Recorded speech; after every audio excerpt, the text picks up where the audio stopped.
hell?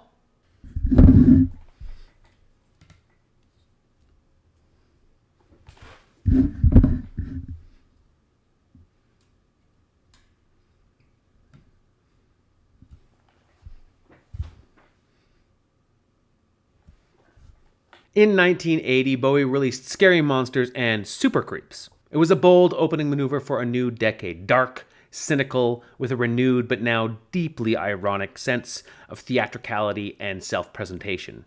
It was, in many ways, the perfect album to open the 1980s. It's about detachment. It's about superficiality. It's about being lost in a T.S. Eliot-ish wasteland. Eliot-ish?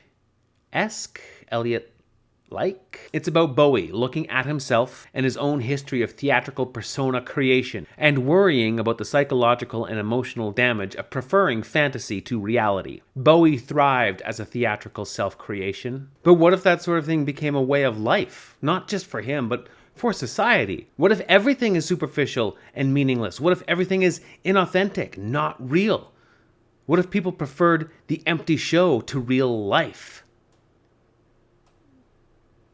Bowie was always theatrical. Major Tom, Ziggy Stardust, The Thin White Duke. Even the Berlin Trilogy was theatrical. How real or personal can anything be, after all, if everything is becoming a song or an album to be performed? All this theater and gloss has a price. And the cost, the price paid for theatricality, is your soul! Now who's being theatrical? Okay, the cost seems to be emptiness, or a detachment from reality. The scariest part of Scary Monsters is the way we prefer to be comfortably numb instead of being vital and connected to life. It's us. We're the scary monsters.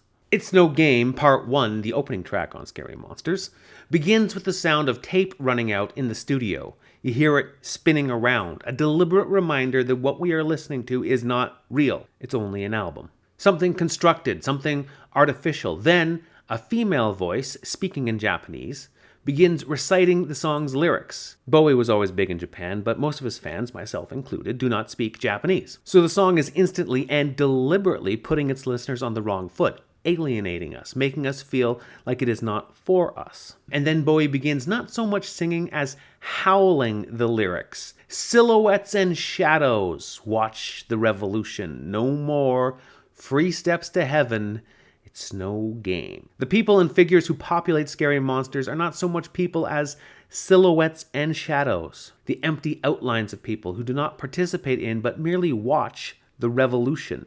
Life is happening somewhere else, to someone else. I am barred from the event, he wails.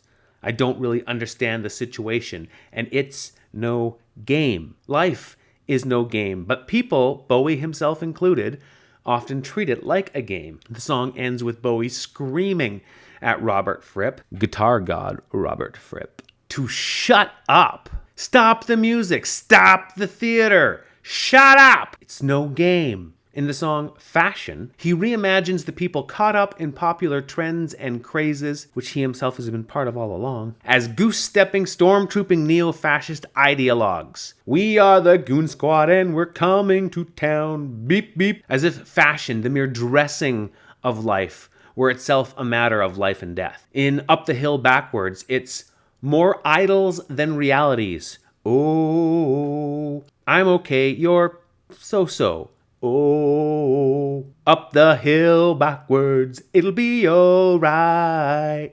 In Ashes to Ashes, the album's standout track, Bowie resurrects Major Tom, the intrepid astronaut of Space Odyssey. Oddity. Who returns to Earth not as a hero explorer, but as a junkie. Strung out in heaven's high, hitting an all-time low. Over and over in song after song, Bowie explores the idea of silhouettes and shadows, people disconnected from reality, the scary monsters and super creeps who are, like himself, lost in the haze, disconnected from reality, participating in an inhuman world. But this inhuman world of illusion is seductive. I'm happy, hope you're happy too. The strung-out Major Tom whispers to ground control, inviting them to partake in his newfound soporific drug-fueled escapism. Finally, in It's No Game Part 2, Bowie's tortured howl of the first song is replaced by a parodic, soft, spoken-word rendition and concludes with that damn tape sputtering out again, reminding us that even Scary Monsters, this harsh critique of superficial theatricality, is itself, in the end, mere theater. Scary Monsters is dark, mean, angry, and Bowie's most cynical album. It is also, I think, Bowie's most scathing, clear-eyed examination of himself. After all, he created Ziggy. He fostered this idea that detaching yourself from reality, replacing reality with something else, was actually a way to deal with, or not deal with, reality. Bowie, I think, was always looking for himself, for the real him, for a him that he could for a him that he could be comfortable as. His early experiments in personality and persona were one form of this search. His ever-shifting musical styles and tastes was another. But Scary Monsters was his clearest and harshest look at himself, and at the cost of losing yourself in the illusion. When you have no fixed form, when you are a shapeshifter, unable to control your shifting shape, when everything is theater and performance, just who the hell are you anyway? An unknown and uncertain thing. A scary monster. A super